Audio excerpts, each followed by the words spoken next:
In the first period of Joko Widodo's administrations, there are some indicators of achievement in terms of macroeconomy. One of the highlights is Indonesia's economic growth that keeps on failing to meet the determined target. To have a better descriptions between economic growth target and its realizations, without further ado, we can check the first graphic. In the first graphic, we can see the Indonesia's economic growth during Jokowi's first period. In 2015, shall we begin with that?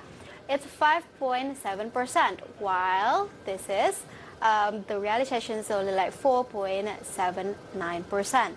While in 2016, it is 5.2% for the target, but the realization is 5.02%, but it has a slight gap between that. But in 2017, we can see the economic growth, it hit 7.1% in target, but the realization is 5.07%, while in 2018, it's 7.5% for the economic growth, but while the realizations is only 5.17%.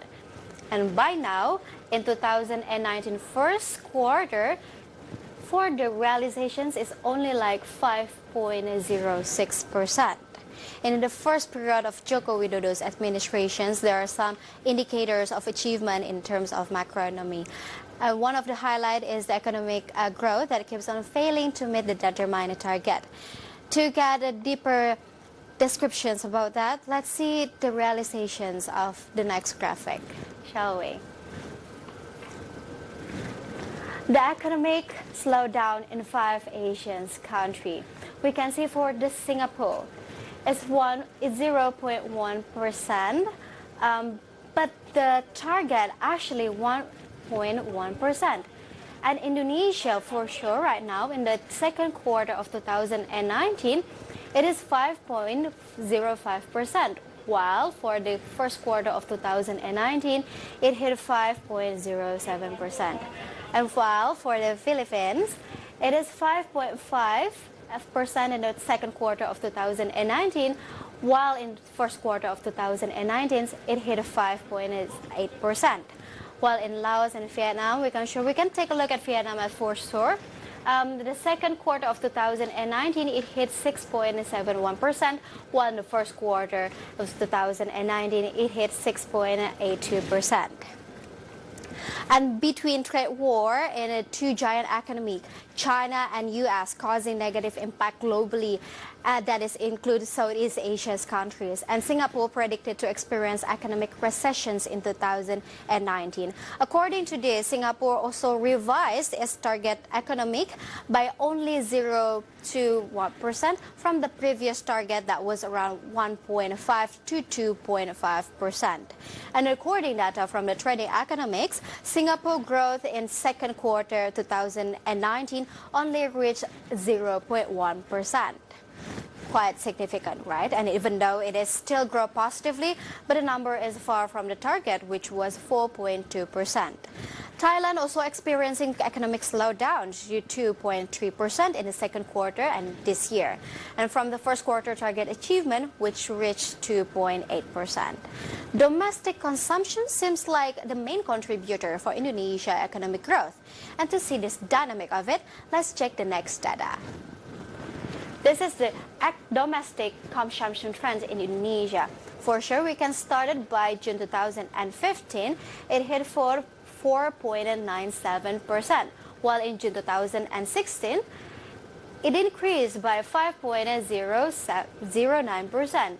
And the next we can see in June 2017, it is the domestic consumptions hit the level of 4.95%, and June 2018, which has a marvelous hike in here in a 5.16%. And up until now, in June 2019, it hit a record of 5.17%. And the domestic consumption expenses of the gross domestic product in the second trimester in 2019, which measured by the current price reaching 2,000.3 trillion rupiah. By that value, domestic consumptions contributed 55% to Indonesia's GDP. People's domestic consumptions during first quarter of first semester in 2019 grew by 5.1% compared to the same period of last year. So Indonesia's export performance also affecting Indonesia's economic growth. And let's see the data. Through the data, we can see the product and services export contributions in GDP in 6 Asian countries by 2018. First of all, shall we start with the biggest one is Singapore. Singapore hit 176.4% for the product and services export contribution to the GDP. Marvelous. And then following by Vietnam, it is 95.4% in 2018, while Malaysia decreased by 69.7%, and then Thailand for 66.8%, the Philippines by 31.7%, and the list is Indonesia. You can find it. The list is the 21%. And the value of goods and services export of Indonesia still left behind another Asian country export volume.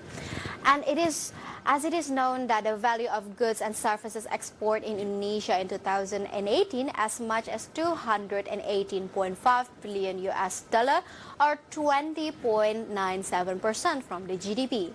The low number of the value of goods and services export of causes rupiah volatility towards US dollar amidst the global economic volatility, of course. The low value of export performance making the amount of foreign exchange become very limited. An achievement in the economic sector affected by the level of public satisfactions of Joko Widodo's first administrations. To know better about this, let's check the next graphic. This is the satisfaction trend on Joko Widodo's performance. Let's say in August 2016, it hit 68, and then in the September 2017, it hit 68 also, and while in September 2018, we can see the hike quite really good about this, and 72. While in October 2019, it decreased by the list of 67. And based on a survey from Lembaga Survei Indonesia, the score of satisfaction trend on Joko Widodo's performance in October 2019 declined as much as 5.6% to become 67 point compared to the previous score, which was 71%. This number also is the lowest since the August 2016 and the high score of the level of 72, which happened in February, September, and October 2018. But all we can say is just nothing but the best for Joko Widodo's second period.